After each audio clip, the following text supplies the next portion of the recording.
Okay, so today we're just going to look at logos themselves. And I realize that you guys are just starting out, so I thought I would start by just going over different forms of logos so we can sort of get the vernacular that you'll need going forward when it comes to designing a logo.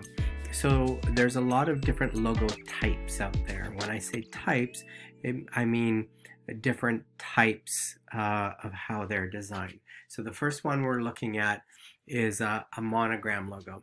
So a monogram logo really is a series of letters, and they often are based on the company name. So home box office. These are basically a series of letters that turn into, sometimes they'll have slight icon elements to it.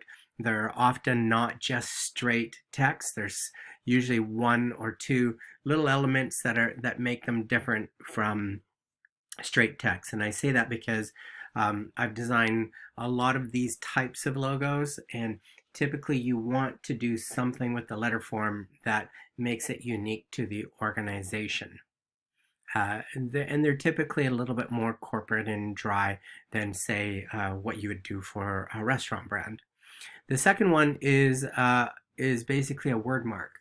So that's taking the entire word and spelling it out, and then again creating something that is unique to the actual organization. So you can see Visa has sort of the flipped up V at the beginning. Coca-Cola is a custom sort of script. Google uses colors to break up the word.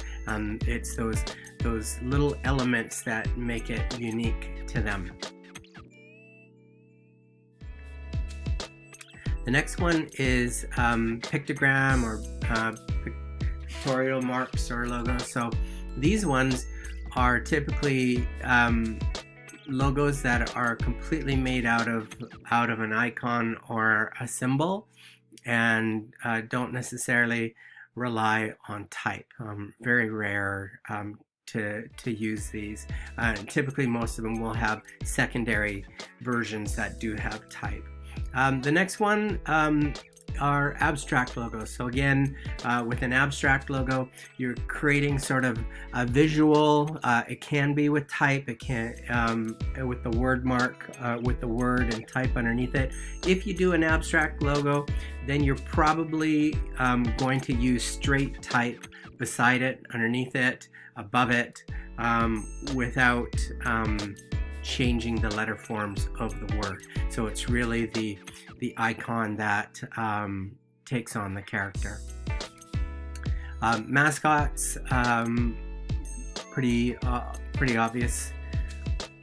And then a combination mark. So a lot of these will use type and image together. So Lacoste, pure icon with the type underneath. Burger King Dorito, with the type built into the actual icon. An emblem is really just sort of they're typically based on visual design from the past, so often crests and emblems, that sort of thing, and circles. So those are kind of the logo types that you can consider. Now, when we take those different logo types and we work with them for restaurant design, you can sort of see that you'll find some that are icon and type, some that are so Geno's is more of a emblem or crest, as is Van Panada, which actually then does have an icon within it. So you can start to mix and match these things. So sushi today, again, icon with straight type. The Permian is more of an emblem or crest, as is while the Sunday Rooftop Brunch is more of an icon with straight text. So using all sort of different elements. The one main idea with these logos is you sort of want to have an idea of the style that you're going for. You know, is it kind of fun and approachable like High Tide or and quirky, or do you want it to be kind of very kind of open and modern like sushi today, or do you want it to have a bit of a funky feel to it like the Rooftop Brunch or Bin 23? So you want to decide.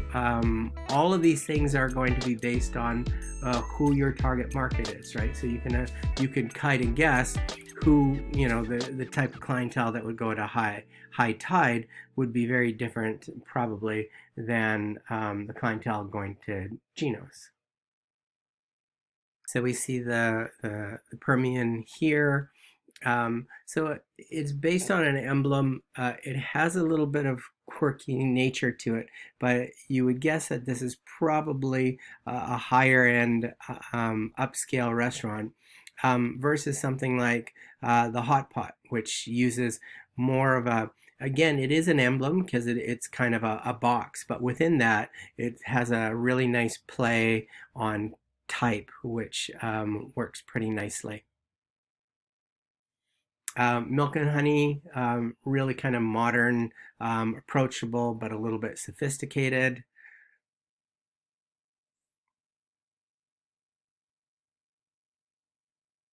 So you will often find in restaurant design a category that we didn't cover off is sort of hand rendered.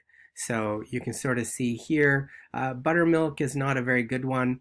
The reason being is that when you look at the lettering for buttermilk, it's very clear that the designer did this in Illustrator. And so what you get is a lot of the really rough sort of um, smoothed out areas that Illustrator can't really handle very well. So if I was going to do something like this, I would be doing it with an actual pen and then scanning it in and redrawing it. And then Over the Moon, another sort of hand rendered feel. Um, Bubble and Brie is a combination, so it's hand rendered type, but more of a pure icon. So really nice kind of play between the wine glass and the cheese. And oftentimes the best kind of logos have a sort of secret secondary meaning to it or a double entendre. And so this one works pretty well that way. And then again, Air Cafe, very much based on a vintage sort of feel, sort of the old tag with the rivets around it, and then a little cup to sort of um, play on the sort of script feeling. And there's this Sunday Rooftop Brunch with a really nice kind of faux woodcut chicken or rooster.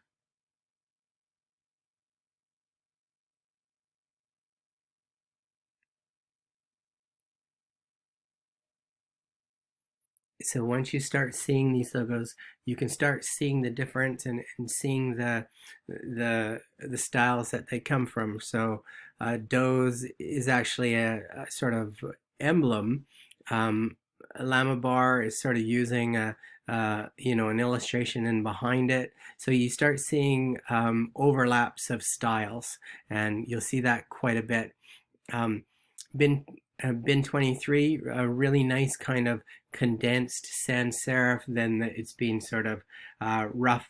It's been roughened up, so adding some distortion to it works pretty nicely. A bar and sound, a little bit of a an older sort of looking logo, but it does have a nice play with the olive and the musical note in there. Um, and then really kind of a cross section of logos here. Um, none that are really amazing, but you see, Franson is an interesting sort of a brush approach, which works a little bit nicer than actually doing it in Illustrator. So creating, coming up with a name is always challenging, but it can sort of make or break your design. So with restaurants, it adds a lot of personality. Um, so try not to be safe or obvious. The ravishing radish is a nice kind of play with the R's. Um, but you want to get noticed. You don't want it just to be a safe name. So whether it's humorous or playful, I would say make lots of lists when you're trying to figure out the name itself, and then narrow it down. So here's an example of logos that kind of use pure icons. So very much like we worked on in first semester, coming up with a very simple iconic logo can work very well for restaurant design. So we looked at the brass onion earlier, but look at cucumber. It's just a very, very simple icon of a cucumber with a little bit of highlight on the top, using really flat dimension, and then very simple type underneath it.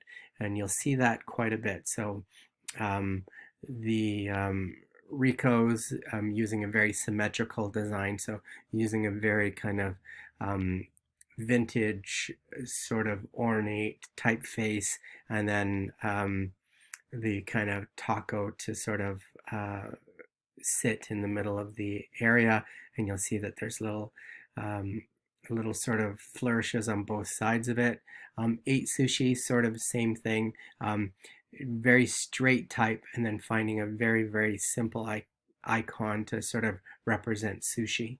Again, some logo styles that we looked at. So you'll see the Noble and PT are very much sort of emblem based, sort of based on button or patch sort of feeling, where the top row with the bird and the buffalo, you'll notice with the buffalo it turns into a fork, which is a nice sort of double entendre, and then the fork on the right hand side has buildings into it. So that's what I mean when I talk about sort of logos that have a secondary sort of visual pun.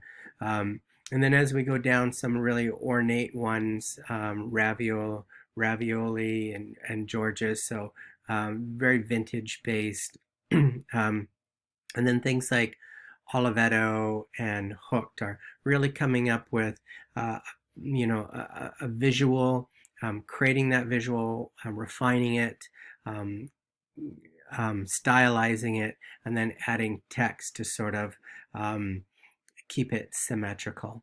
And then you'll often, in food design, you'll often find ones that are pure silhouettes. So Tin Star down here with the pig, you'll see that quite a bit. So really nice kind of simplification of an outline of a pig, and then putting the type on the inside of it. So those are some of the forms and some of the techniques and classifications of logo design.